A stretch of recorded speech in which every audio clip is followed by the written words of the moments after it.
This is a Method Bead Crip wheel. Today, I'm going to show you whether it's a gimmick or the second most important upgrade you can do to your off-road vehicle. This video is not sponsored by Method Race Wheels. In fact, I kind of get the sense that they don't want to have anything to do with me.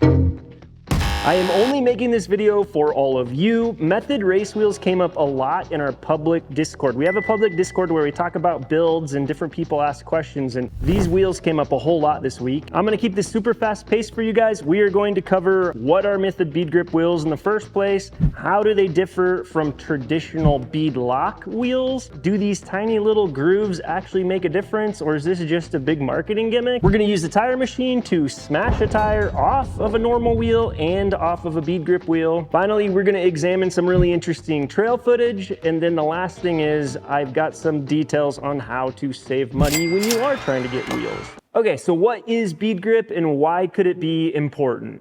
There's two main changes that Method makes to a wheel to make it a bead grip wheel. The first major change that they make is these tiny grooves that they add just inside the rim of the wheel. These jagged grooves are made to hold on to the bead of the wheel. Method actually refers to this as the main component of a bead grip wheel. I can kind of get it because they branded it bead grip, but I actually think the second component that they change is either just as important or maybe even more important. The second component is what Method calls an oversized safety hump. Now this is actually inside of where the tire and the wheel meet. I actually think that this one is very important, and it also gets a little bit complicated. And I'm gonna actually show you what I mean as we go over to the tire machine and we break the bead on a few tires. Okay, so we're over here with the tire changer, and what I have is I have two rims. I have a normal 8-lug off of a Ford that is not a bead grip. And then I have a Method bead grip wheel right here. So we're gonna pull the valve stems out of this, let these air down, and then we're gonna throw it in the tire changer. And I'll start showing you some of the differences that I've seen between the different rims and how they behave.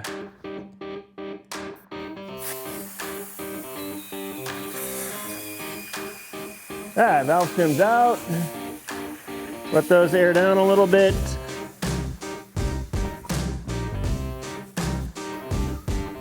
Okay, so what we have here is we have an air ram that you use to de-bead the tire. So we actually stick this in here. It uses the air compressor. It's gonna be loud. And we actually use this air ram to get the tire off of the rim. Like that. And as you can see, one hit and it has completely popped it off of that side. Go over here, spin it one time. Go ahead and pop it one more time. Good. All right, so for all intents and purposes, we are basically off. So this is off. Now, we spin it around. We're popping it off the rear bead.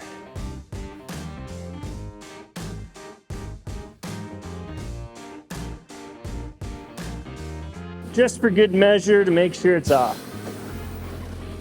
Yeah. Okay, so we've managed to get the beads of the tire completely pushed in on the sides. They drop into the groove that's in the middle of the tire that kind of releases the bead. Now we're able to throw it up on top of there, and we could use this to pull the tire off pretty quickly. All right, so now we've got the bead lock tire. We're going to throw this in here, and you're gonna see where some changes come in, both, I guess I could say positive and negative. So check this out. I'm gonna throw this on and we're going to do our first crush on the sidewall, on the bead. You can hear it. It pops a lot louder, and that's because those little grooves do hold on to it, so it doesn't go quite as fast, and then when it does, it makes a big pop. Now, we got that one little section off. I'll use this camera to kind of show in there. So if you see right here, we got it off, and you can actually see the little grooves in there. Now, the problem is we got to get it all the way off. So we are going to rotate this tire and go back. If you remember, it's not just the grooves that hold it on. It has behind the grooves, it has a bigger hump back there that keeps it on from debeading. That bigger hump actually starts to be something that tire shops that got to mount your tires kind of have to fight with. It's a lot harder to get the whole rim off of that all at the same time. So we're going to do our second smash, and on purpose, I have it much closer to where it came off because I end up having to do this like at least 6 times all the way around the edge to get it off.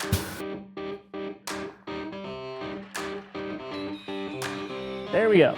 So we got it off of the oversized hump. Now here's where I've really noticed the bead grip is on the back of the tire. They changed the shape of these tires just a little bit, not the tires, the wheels compared to other wheels. And the slope that, where it gives you that groove to remove the bead from the tire, they seem to slope more gently. So it seems to take a lot on the back. Yeah, see, it didn't just like pop off. It's like, it's completely holding right here and right here. So the only spot that came off is exactly where I smashed it. So now I'm gonna flip it.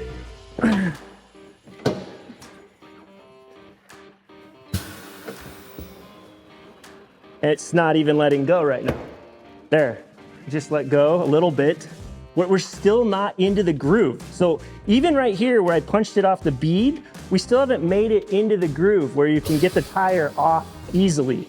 So what I've noticed with these tires is while everybody talks about the grooves that hold it on so much stronger, what I've seen is even if your tire took a really big hit to the sidewall and you popped off your bead for a second, if this still had tire pressure in it, that backing bump, the oversized hump that holds it on the bead, that thing, not only is there oversized hump, but then even after it, it tapers down slower and it makes it almost impossible, not impossible, makes it a real pain to get these off. Now that's not your problem. A tire shop is gonna do that, and tire shops know about these tires at this point. They know they're harder, they know they take a little bit more time, but they still do them, unlike a true bead lock wheel, where a lot of tire shops won't even touch those. Look at that. Going, boom. I think I'm gonna keep going here.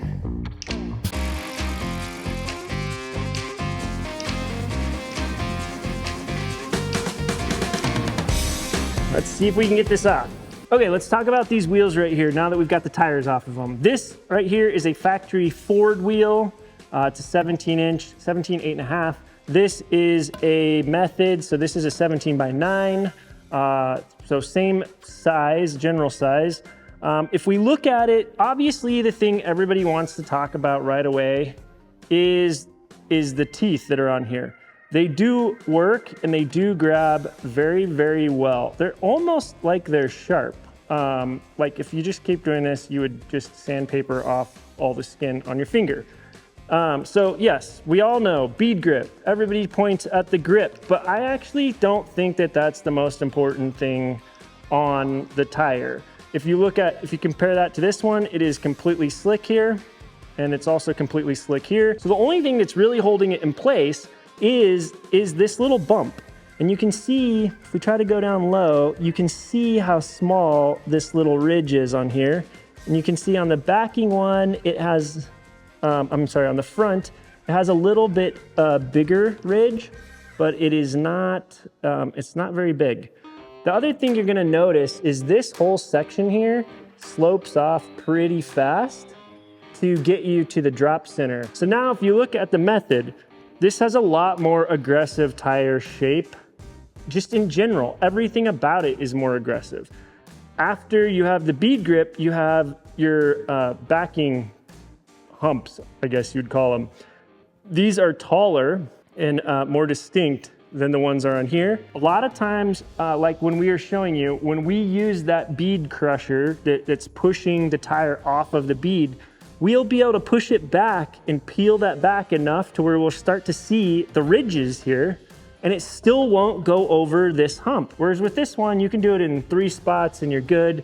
and it comes off fairly easy. So one thing that's interesting about bead grips that doesn't get talked about enough is they're actually really annoying for tire changing. So if you're changing your own tires, I mean, on one level, you actually firsthand get to see how much better this hangs on to a tire. And you also get to be super annoyed by it because it takes a lot longer to get beads to seat on this. And it also takes a lot longer to get beads off of this. So back to our list of things that we said we would talk about. The other thing is, well, how does this compare to a true bead lock? A true bead lock is gonna have that ring that will bolt on and it will smash your tire between there. Even if you ripped your tire and all kinds of, or 100% flat, it's still gonna hold your tire on the side there. The thing about most bead grips though, is most bead grips only, not bead locks, is they're only on the outside of the tire. They're not on the inside of the tire. So this one has protection on both the inside of the tire and the outside of the tire. The truth about bead locks is, first of all, there's several states where they're illegal and you're not even allowed to have them on the road. There's also problems with tire shops. Most tire shops won't mount tires that are bead locks. So then you're definitely on your own and you're gonna need to have your own tire machine. If I was running a competitive like race, King of Hammers or something like that, I would probably go with a true beadlock rim and probably a beadlock rim that locks on both the inside and the outside.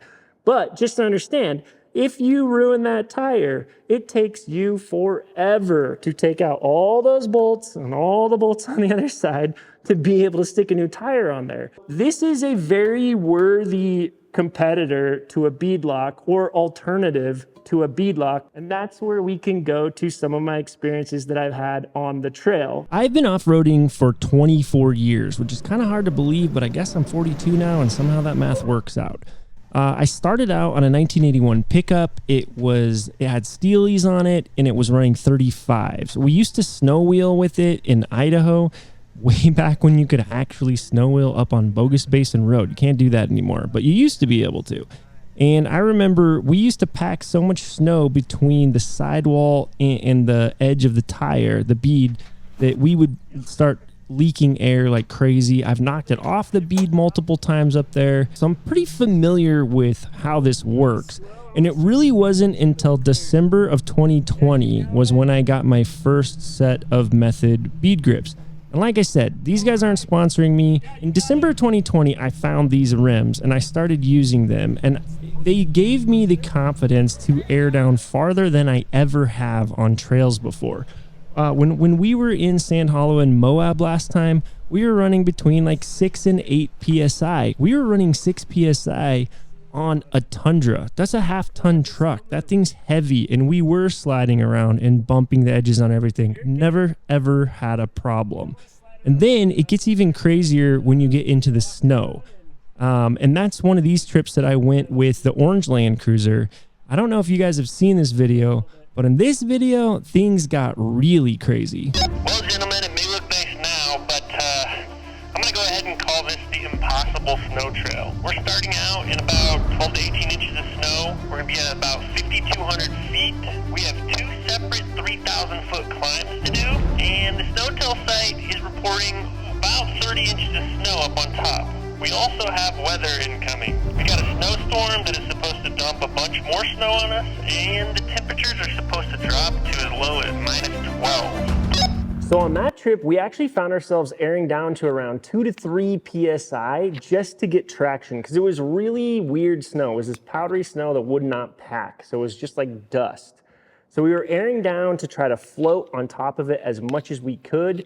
The other thing is, with how cold it got, being in like -12, -10 degrees by the time it was late at night, and we're going up in elevation. When you go up about every 1,000 feet of elevation that you go up, you're gonna lose about 1 PSI. So we were going up in elevation and it was getting colder. So by the time it was late at night, we were still trying to plow through even after dark, and we found ourselves at 0 PSI on our tires, where it wouldn't even register anything if you stuck a gauge to it. Some people have done videos on these where they have taken it and aired it down, but like, use the tire machine. Just go try to take a tire physically off of this, and you will know right away how much harder and how much better it works than a normal rim. So when we're having these conversations in our Discord, our public Discord, where everybody's just discussing their builds and people are asking me about rims, I'm not telling them get Methods because I think this is the coolest looking wheel. I couldn't actually care less that much about what my wheel looks like.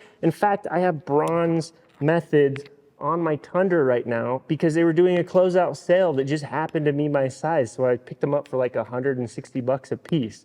And they were bronze and I didn't care because they were basically half price. So those are the ones that I bought. I have a lot of these rims. I've spent a lot of money on these because like I said, I'm not sponsored by these guys. These guys won't give me a discount. They don't send me anything for free and they're definitely not paying me to make this video. So this is not a commercial. I'm buying these. Oh yeah, by the way, I have companies that you've heard of that are good manufacturers of rims that have offered to sponsor me. And I won't take their free rims because I like these so much.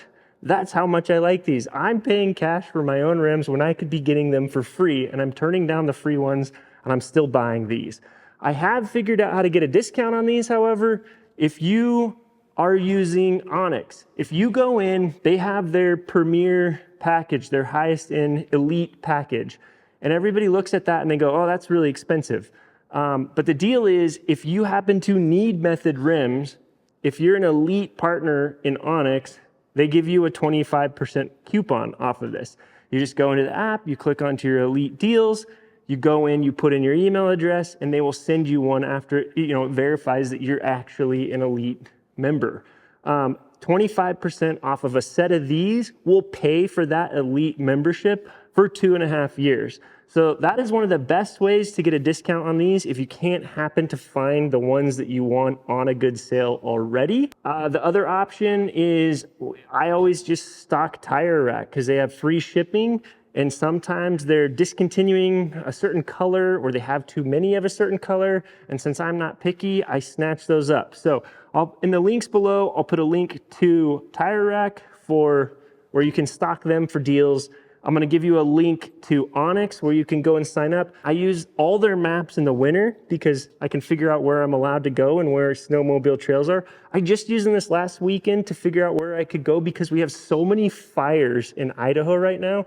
There's fires on every road I normally off-road on. In fact, I even just went off-roading last week where I had to go check if it was open back up because the whole place burned. So I got a video next week coming out where we filmed on a trail where the whole entire thing burned. They have all the fire layers. They have all the stuff. It's a great way to get your Method wheels cheaper, and you'll save so much on these, it'll pay for it anyway. So it's worth it. Thanks for watching, guys. I hope this video was helpful. These kind of videos, I really did just make this one just for you.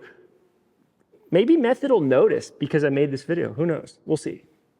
If they do, maybe we'll give away a set of Methods on the channel someday. Method, call me, send me an email. Talk to you guys later.